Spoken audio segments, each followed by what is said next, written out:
Hey, what's going on? This is JP from Hear and Play Music in the Gospel Music Training Center. Thanks for tuning in to this video tutorial. I'm excited about it because what I'm going to be doing is sharing with you a concept that will help you to play any chord that you know or any chord that you want to learn in all 12 keys, and you will be able to do this very fast. Now, this is something that I learned while I was in high school, and I picked up on this from a good friend and mentor of mine by the name of Larry Cox, a phenomenal musician and instructor. And he showed me this concept called the circle of fourths. Now, if you don't know what this is, you probably use it every day as you play, because a lot of songs and chord progressions are made up of the circle of fourths. You have something called circular movement. So chord progressions like 2-5-1s, if you heard of that. Chord progressions like 7-3-6s and 3-6-2s. They use the circle of fourths, whether you know it or not. So what I'm gonna do is show you how you can take any chord and practice it around this thing we call the circle of fourths. All right, so I'm gonna go to my computer real quick and we're gonna look at the circle of fourths. What is it? So what you can do, you can go to musiccirclechart.com. And what that's going to do, that's going to take you to our website, hearandplay.com. And what you're going to see is this chart. It looks like a clock. So at the top of it, you have C. At the bottom of it, you have F sharp and G flat, right? Now, if you look above C to the left, you're going to see something that says fourths. And if you look to the right, you're going to see something that says fifths. So what that means is, if you go counterclockwise, right, where it says fourths, you're going in fourths. And that means you're going in fourth degrees or fourth intervals. And I'll explain that in just a second. Now, if you go to the right, which is clockwise, that means you're going to be moving in fifths. So let's start off with clockwise. You see we have C, then we have G, then we have D, then we have A, and so forth and so on. So if you really pay attention to what you see, what you will notice is that C goes to G. And what you should know is that G is the fifth tone of the C major scale. So far, the first two tones that we have, the C is moving up a fifth degree or a fifth interval of the C major scale, and it's going from C, then it's going to the fifth tone of the C major scale, which is G. So now, if we look at G, and we see the next note after G is D, if you know the G major scale, you should know that D is the fifth degree of the G major scale. And I'll go on just a little bit more. So if you look at the D, right there, you'll see that A is next. And if you know the D major scale, you would know that A is the fifth tone of the D major scale. So basically, this is a cycle, and we're going in fifths. All right, so if that's clockwise. Now, if you go counterclockwise, this is fourths. So it works the same way. If you know the C major scale, you will know that F is the fourth degree of the C major scale. All right, so that's that one. Now, if we look at F and B flat right here, you should know that B flat is the fourth tone of the F major scale. All right, so then now if we go past that and look at the E flat and this B flat, you should know that the E flat is the fourth tone of the B flat major scale. And it just keeps going on and on counterclockwise. So that's the circle of fourths and fifths. So what we do a lot of times, in music, we use the circle of fourths because, like I said, that's naturally how a lot of common chord progressions work. So if you think about a 2-5-1 in the key of C, and we're going to get into this exercise in just a second, I just want to lay down some foundation. So if you look at the key of C major, right? C is the 1, D is the 2, E is the 3, F is the 4, G is the 5, A is the 6, B is the 7, and we're back at the 1, C, right? So if you think about this common chord progression that we call the 2-5-1, right? What is that? So if we think about the scale and the number system, you should know, and this is for those of you who never have heard of this, the 2-5-1, we're going to use the number system of C to identify that. So we already went through the scale and the number system. So D, that was the 2. G, that's the 5. And C, that's the 1, right? So we got D to G to C. That's a 2-5-1 in the key of C. Now, if we actually take a look at the circle of fourths chart and we look at this 2-5-1, let's start with the D. We established that D was the first tone for the 2-5-1, and D is the 2 in the key of C, right? So D is right here on the circle of fourths. So if we go counterclockwise, naturally, G comes after D, and then C comes after G. So this will be your 2-5-1. Now let's think about these notes in a different key. If you know the E flat major scale, let's look at that real quick.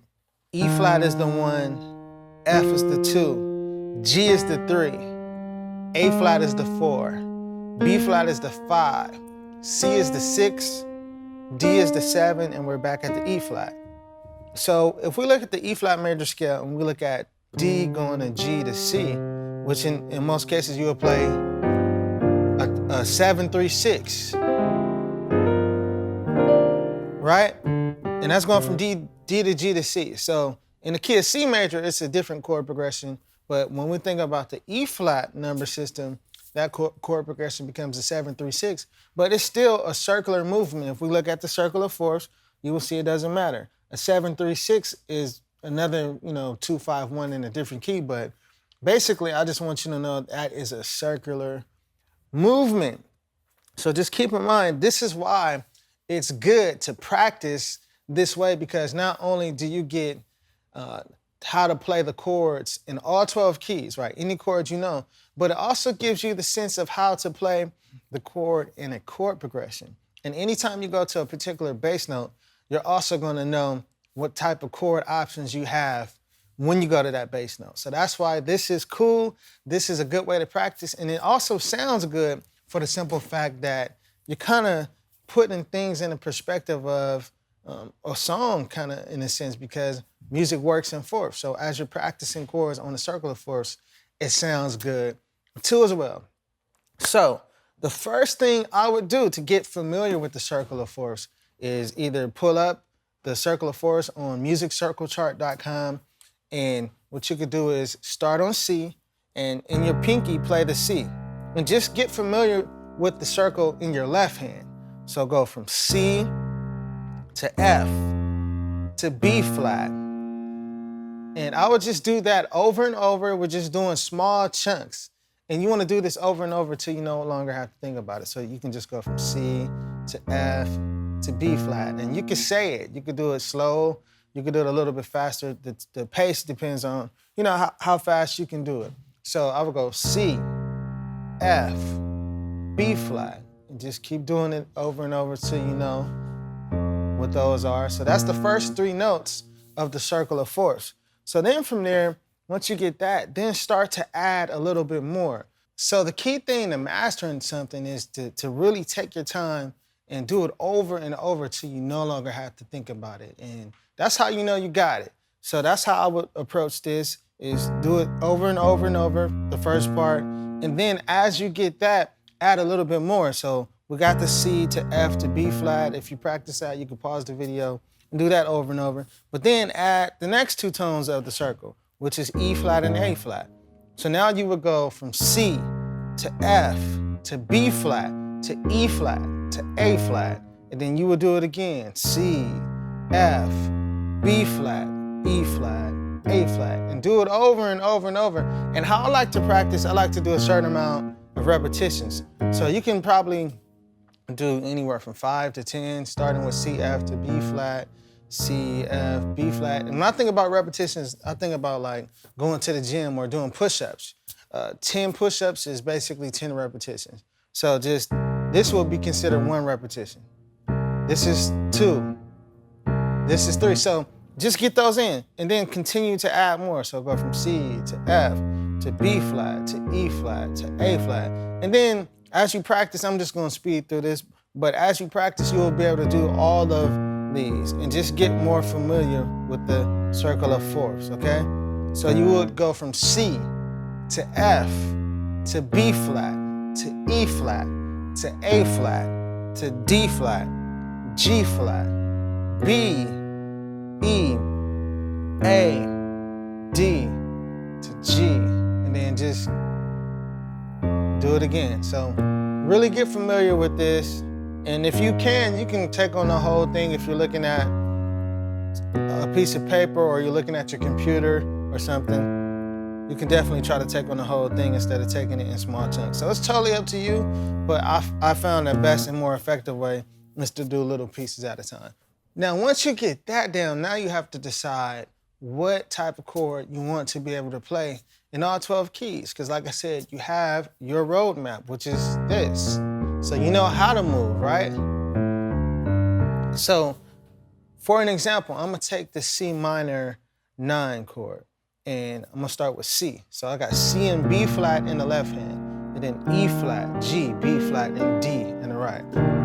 So basically, you would use the circle of fourths and go from a C minor 9 to an F minor 9 to a B flat minor 9 to an E flat minor 9, and just keep going to A flat minor 9 to D flat minor 9 to G flat minor 9 to B minor 9 to E minor 9 to A minor 9 to D minor 9 to G minor 9, and then we're back at the C. So it just goes around and around in a circle. And you can do it at whatever speed you want to, but once you start to do this, it kind of sounds good because this is kind of how music works in fourths. Okay? And then now you're back at the C. Okay? So that's an example with a minor 9 chord. Now let's say you don't really know how to play this chord off. Let's say you start with the first one, and it doesn't even have to start on the C. You can start at any point of the circle. Let's say someone shows you a chord, like they show you this chord off of B flat first, and let's say you know that. Well, just continue going around the circle. So you can start from B flat. You don't necessarily have to start on the C. You can start on the B flat, and then go to E flat, then go to A flat, then to D flat, then G flat, then B, okay, and just start from there. So you don't necessarily have to start on the C.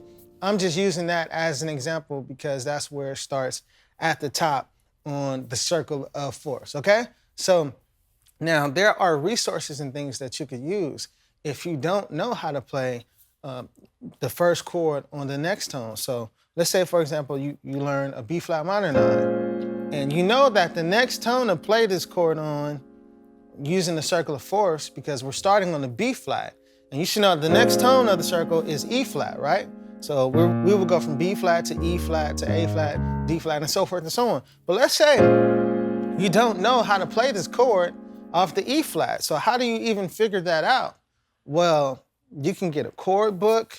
You can try to write it out and look at the tones and how they fall on that particular scale. So if you know you're playing a B flat minor 9, you would look at the left hand and say, okay, I got the 1, the flat 7th, the 3rd, the 5, the 7, and the 9. So you can write out the numbers and then try to manually figure that out in different keys. But we have a great resource at Hear and Play called Instant Transposer.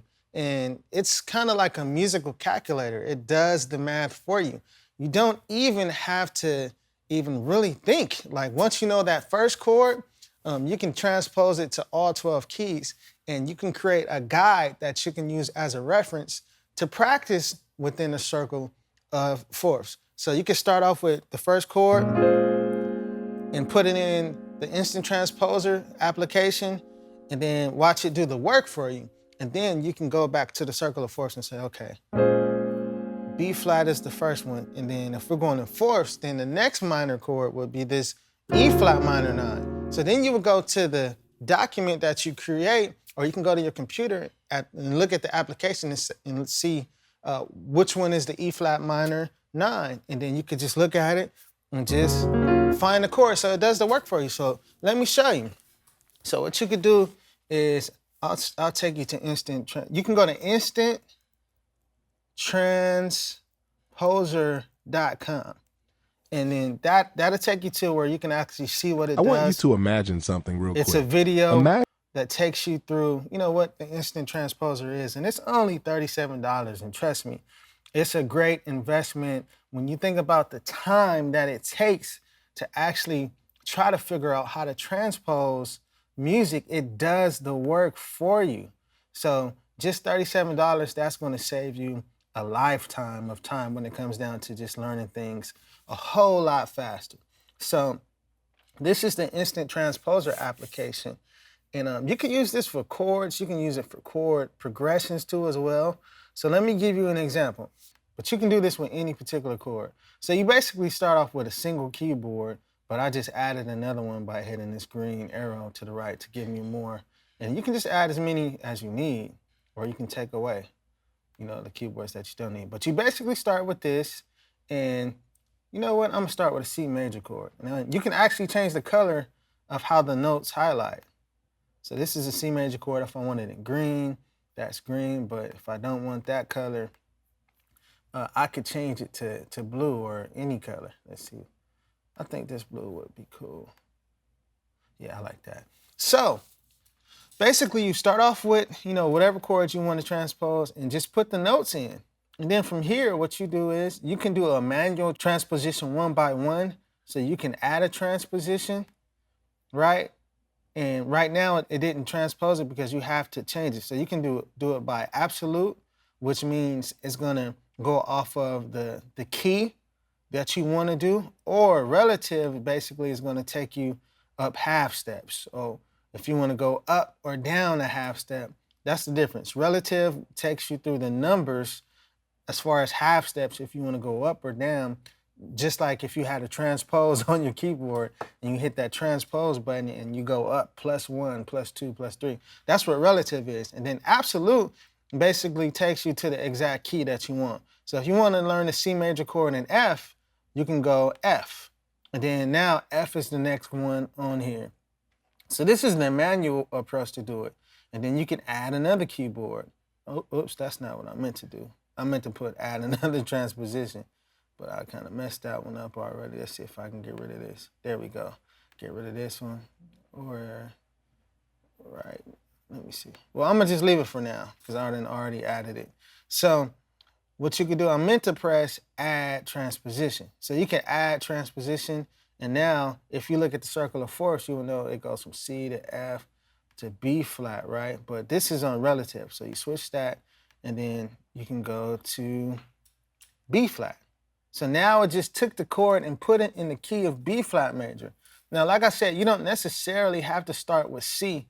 You can start off with any key you want, right? But now let me create a new document and let me show you something else that's very, very powerful.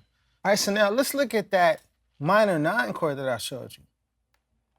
You can take that, and this is just another example, but you can use any chord. Any chord you put in here will actually work. So we got C, that's the bass note that we will play in our left hand. And in our right hand, let's put E, G, B flat, and D. And better yet, another thing that you can actually do is you can mix colors. So let me take that off. So you can, if you want a different color to represent the left hand, you can actually do that too as well. So let me let me see if this dark blue will work. Well, I think I'll pick the lighter blue. That might be better. Yeah, I'll just pick this lighter blue. So let's say in the left hand you want to play C, G, and this just represents what you would play in the left hand, right? So this could transpose the left hand and the right hand together, and all you have to do, instead of doing it the manual way like we did with the C major chord, all you got to do is click on transpose all, and it will transpose to every key without you having to do any work. But what you will have to do is look at the order of things. Now, what you can do if you want to organize it in a way where it's working off the circle of fourths is you can actually come over here and go, well, this is the reference chord. So that's why we have C and then we have C again, because it's basically starting right here on this one for the starting point for all 12 keys. But this first layer is the reference chord, all right? But what you could do is you can change this to C to F, because F is the next tone on the circle. Then you can go to B flat. It's up to you, however you want to use it, however it fits your needs. But basically, this is amazing. This does all the work for you. So this is one route to do it.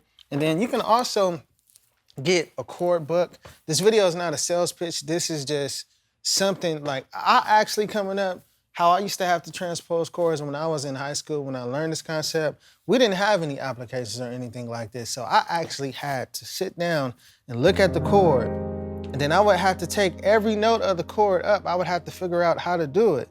So what I used to do is I used to look at my hand, and then I would count 1, 2, 3, 4, 5. So I would know that every note is pretty much gonna go up 5 half steps. Because if we're going from F to B flat, that's 1, 2, 3, 4, 5 half steps. So I literally would have to take every note up 5 half steps. So with that being said, if we were gonna go from an F minor 9, which is this chord I'm playing right now, to a B flat minor 9, which is the next tone on the circle, that's what I would have to do. So I would go 1, 2, 3, 4, 5, 1, 2, 3, 4, 5. And then this is the right hand first note. So I would go 1, 2, 3, 4, 5. And then I would have to remember all the other notes and just take them up half steps. So it's a lot more challenging, but I got it done and it really helped me. But once you go around the circle of fourths, around the first 3, everything is kind of half steps away. So you can do the half step thing too as well by trying to figure out the chord using half steps too. So you can go up half steps until you figure out, okay, this is the B flat chord. So I would go from F minor to B flat minor, so forth and so on, okay?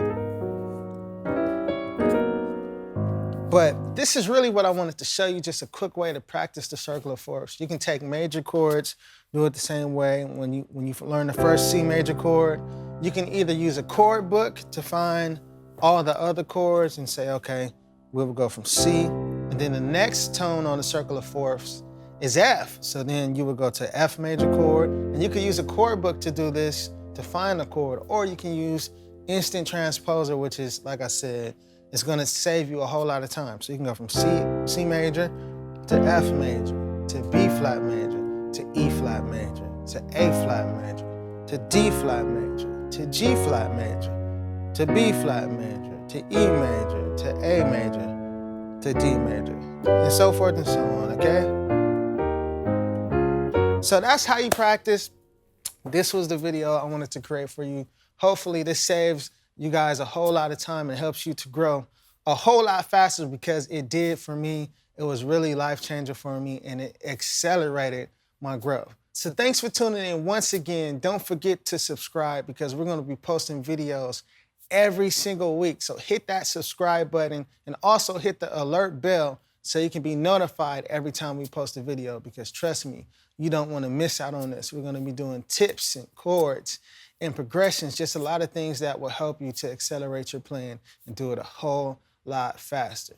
Also, join us on Facebook. You can go to facebook.com/hearandplay, and we post new content on chords and just a lot of different good information on there on our Facebook page, as well as you can visit hearandplay.com for more info. So thanks for tuning in once again. I'm JP, Jonathan Powell, signing off. And until next time, remember, if you can hear it, you can play it.